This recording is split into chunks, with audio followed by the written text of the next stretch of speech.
Hey, it's Amy, and I am going to give you another update. We're kicking along on Oracle Deck, and I didn't think it was going to go as smoothly as it's gone. Before, I talked about using Google Earth to mark out different houses and different properties in areas pretty much a distance of within 2 hours in every direction around me. That's a pretty good space, and it crosses into New England, and that, as far as old structures, it's pretty helpful. In doing so, I figured, these are going to be some long drives, and it's not going to be the most feasible to just go for 10 minutes of photographs and come back all the time. So I'm trying to plan out different routes, and I really have to give a shout out to my other half, Ryan, for helping make this happen. And we have found multiple houses that I've marked out, and they've just been sitting there waiting to be photographed, and it's almost, I don't want to jinx myself.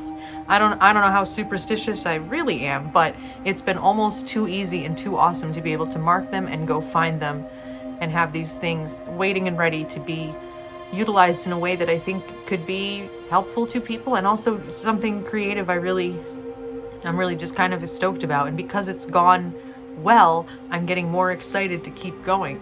And the other thing I've done that I wasn't sure about, because I've never really utilized a lot of interactive stuff on Instagram, but I've put these polls up and I can ask people, what do you think about this idea? And I had an idea that I didn't really flesh out in depth over time. It was a little more fleeting, and I was like, what if? Let's just throw it out there. So I threw it out there really quick on Instagram, and it's whether or not I should name the individual houses in the cards. I already like the idea of having a structure like numbers and having each card numbered. It's completely feasible to have a deck that has nothing but the photos, and I like that, and I've used those. I don't think it's limiting. I think for the design that I like most, I want some sort of structure within it, and so at least numbering them and giving an order, not in the sense that they have some sort of importance. It's going to come together like an art project, so it's going to have meaning to me in a sense that might not translate to other people, but that kind of order I don't think matters. And the idea was to name each house, or like give it a title, like the something estate or house of, And my only issue with that, or in doing that, is I don't want to over-influence the card or over-influence the reader in what they're taking in. Like, I don't want to predispose a house to being a certain type of way and have that already then influence someone's mind as they're using it, as they're seeing them. They're already being given something. So my only issue with that is I like the idea, but how much of my own creativity and influence would be too much in that sense, in a deck like that, in an Oracle deck. I know there's so many different combinations of structures and how much is included in each description. And you have guidebooks that go from a word to like a paragraph for each card. And I'm not sure how much of that I want to impart, because I'm not sure how much would be. It's literally a worry over how much is too much of me in that deck, in that sense. Like, how much is too much of me trying to tell you what to take from these images. Because I think because of the subject matter, because of the houses and the way they are, the details on them and in them and the way they look, I think that's where each card needs to speak from the most. I'm trying to articulate this the best way I know how. And I don't want to over-influence it. I think it's just a fear of too much influence. And I don't know if I have found a balance between too much influence and the right amount of just words, or how deep that creativity needs to go in setting the whole thing up.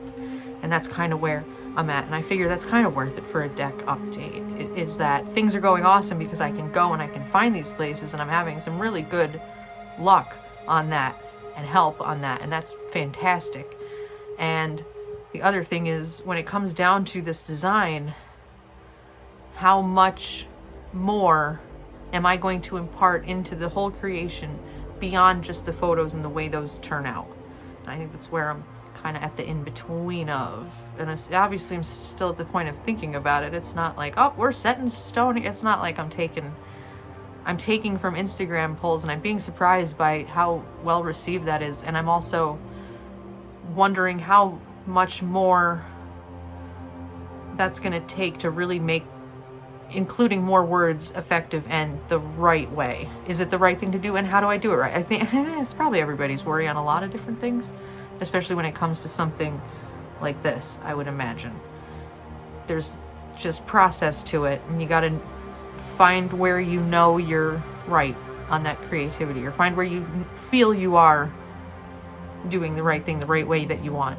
And it's not to say I won't make some mistakes and think, oh, okay, I need to redo this, that, or the third part of this, or something about this feels wrong. Like I want to really give myself a lot of time so I can take that time to make more correct decisions. And I think that's important. I got to keep at that. So it's been very easy and very good to find the places that I've started to go and endeavor to get photographs of, and it's been helpful to have people supporting the project, and I'm seeing that especially on Instagram, and it's you know, in the Grinch's heart, it just that's me all the time, seeing and appreciating people enjoying this with me and interacting and engaging. I think that's super cool, especially for someone that's like, well, reach out on the internet, what if they hate me? Like, it's a social app, so it's you know, it's a little weird, right? It's like not reality, but it is.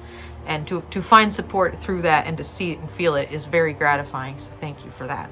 And that's about where we are. We have more going. We have more design ideas going. I'm starting to think along the lines of how I will color it, what sort of digital inclusions or digital alteration I can make to these photos, and what process I'm going to use consistently for each one. And I will probably end up editing on the laptop, full size, and then break it down from there for printing. So that's the update. We've got a deck discussion, deck update. Oh, where are we? Number only 3. It's 3. It's only it's the end of April. It's only the end of April, but we are going and we're doing. So thank you for being here with me. You can always follow along at the Haunted House Oracle on Instagram and right here on this tiny corner of YouTube. Thank you.